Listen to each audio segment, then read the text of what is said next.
ये है नासा का सॉलिड रॉकेट बूस्टर। ये बूस्टर यूज़ किए जाते हैं किसी भी चीज़ को स्पेस में भेजने के लिए। स्पेशली जब चांद पर जाना हो तो इसमें बहुत ज़्यादा फ्यूल की ज़रूरत पड़ती है और फ्यूल ही की मदद से ये एक ज़बरदस्त थ्रस्ट जनरेट करते हैं, जिसकी वजह से कोई भी स्पेस क्राफ्ट एंटी ग्रेविटी जाकर अर्थ के ऑर्बिट से निकलता है और वो स्पेस में इंटर हो जाता है। लेकिन इसी के साथ जो हमें सबसे बड़ी प्रॉब्लम फेस करने को मिलती है वो है इसमें डलने वाले फ्यूल की कॉस्ट, जिसका खर्चा मिलियंस ऑफ डॉलर्स में होता है। तो क्या यही वजह है जिसकी वजह से इंडिया, पाकिस्तान, रशिया, चाइना और अमेरिका जैसी कंट्रीज़ चांद को एक्सप्लोर करने की दौड़ में लगी हुई हैं? क्या इन सभी कंट्रीज़ का मिशन ये है कि अपने एयरक्राफ्ट को चांद से लॉन्च करें या कुछ और? यही सब कुछ जानते हैं हम आज की इस वीडियो में।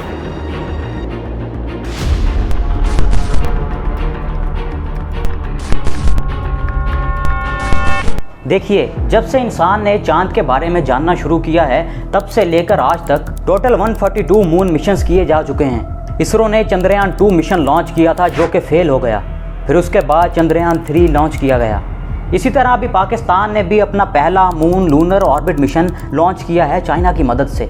जी हाँ, लूनर ऑर्बिट मिशन, जिसे ऑर्बिटर मिशन भी कहा जाता है। इसका काम होता है मून के गिर्द राउंड करना और ऑर्बिट करते वक्त ये चेक करता है कि मून का सरफेस कैसा है, वहाँ पर पानी मिलने के चांसेस हैं या नहीं। यूजुअली ये मिशन 3 पार्ट्स में होते हैं। पहला होता है ऑर्बिटर, फिर लैंडर और फिर रोवर। ऑर्बिटर, जैसा कि मैंने आपको बताया कि वो चांद के गिर्द चक्कर लगाता है, जैसा कि पाकिस्तान ने अभी अपना ICube कमर भेजा है। उसका काम भी चांद के गिर्द चक्कर लगाना ही है, जो कि 5 दिन के अंदर लूनर ऑर्बिट पहुँच जाएगा और ये चांद के गिर्द करीब 3 से 6 महीने तक चक्कर लगाएगा।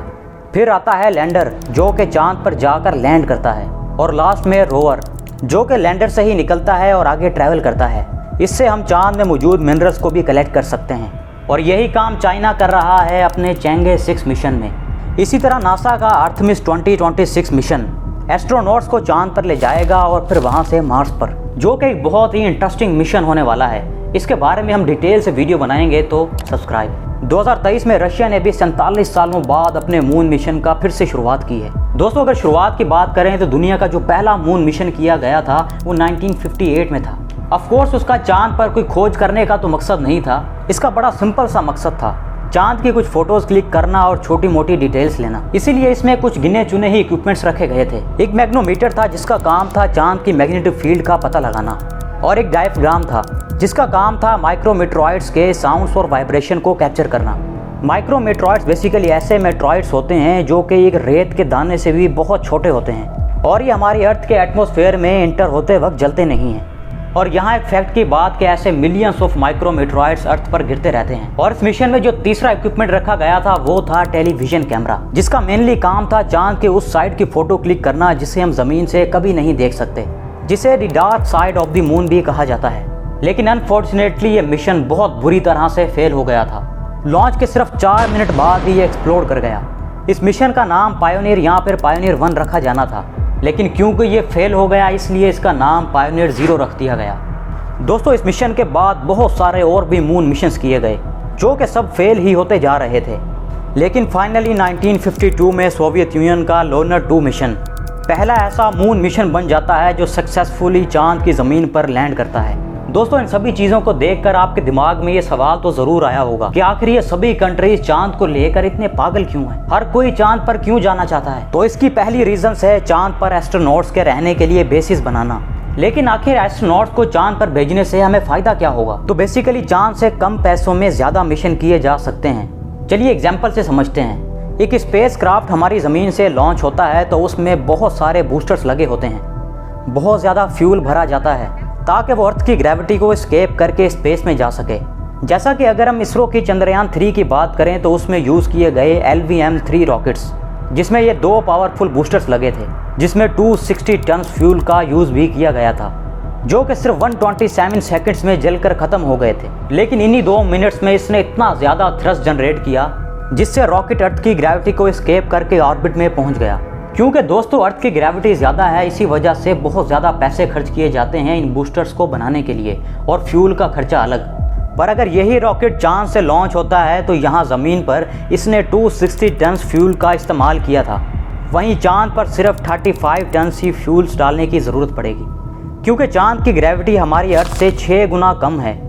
इसीलिए कम पैसों में वहाँ से ज़्यादा मिशंस किए जा सकते हैं। रही बात चांद पर रॉकेट्स में फ्यूल डालने की, तो लुसिंडा किंग का कहना है कि हम चांद में मौजूद पानी को ऑक्सीजन और हाइड्रोजन के कंपोनेंट्स में तोड़कर फ्यूल बनाया जा सकता है, जिससे मार्स या फिर किसी और मिशन के लिए मून से ही रॉकेट लॉन्च करना और भी आसान हो जाएगा।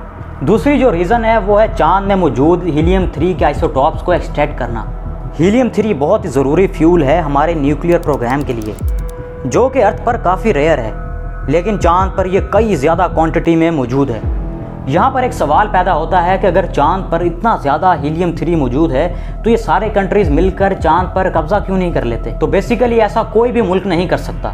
1976 में एक ट्रीटी साइन की गई थी जिसमें लिखा था कि कोई भी मुल्क चांद पर कब्जा नहीं कर सकता। हाँ, अलबत्ता चांद में मौजूद कुछ रिसोर्सेज को ले जाया जा सकता है। चांद पर जाने की तीसरी रीज़न की बात करें तो वो है ईजी टारगेट। बेसिकली चांद हमारी ज़मीन से काफ़ी करीब है as compare to other planets, इसलिए स्पेस एजेंसीज के लिए चांद पर जाना ज़्यादा आसान होता है। और अगर कम्युनिकेशन की बात करें तो अर्थ से चांद के बीच कम्युनिकेशन सिर्फ 1 से 2 सेकंड में ही इस्टेब्लिश हो जाता है।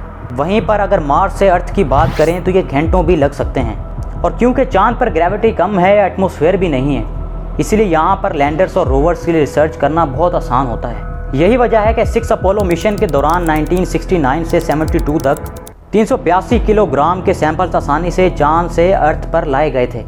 इसमें चांद के रॉक, सैंड और डस्ट जैसी चीज़ें शामिल थी। चांद पर जाने की जो चौथी रीज़न है वो है न्यू डिस्कवरीज करना। जब भी चांद पर कोई मिशन भेजा जाता है तो उसे कुछ ना कुछ चांद के बारे में नया जानने को ज़रूर मिलता है। जैसा कि जब इंडिया ने चंद्रयान 1 मिशन लॉन्च किया था 2008 में, तब उसने चांद के उस हिस्से में जहाँ चांद पर कभी सनलाइट नहीं पड़ती थी वहाँ पानी की तलाश की थी, जो कि ऑब्वियसली लिक्विड फॉर्म में नहीं था क्योंकि वहाँ का टेम्परेचर तो -200 से भी ज़्यादा होता है। चांद के इस हिस्से में अगर पानी ज़्यादा क्वांटिटी में मौजूद होगा तो इससे फ्यूल भी बनाया जा सकता है।